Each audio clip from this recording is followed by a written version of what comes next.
Beginilah suasana di warung bakso Rizky di kota Olehkareng di daerah kota Banda Aceh saat malam hari.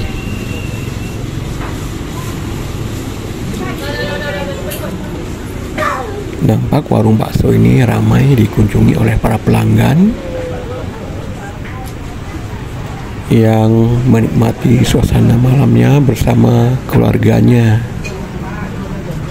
Warung bakso ini berada di Jalan T. Iskandar, Kota Olehkareng.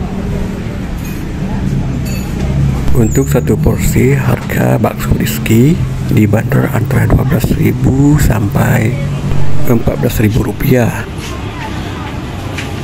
Dan di seberang jalan terlihat aktivitas kota Olehkareng saat malam hari.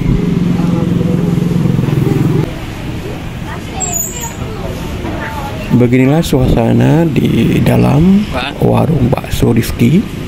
Nampak ramai dikunjungi oleh para pelanggannya untuk menikmati enaknya dan cita rasa bakso Rizky yang menggoda.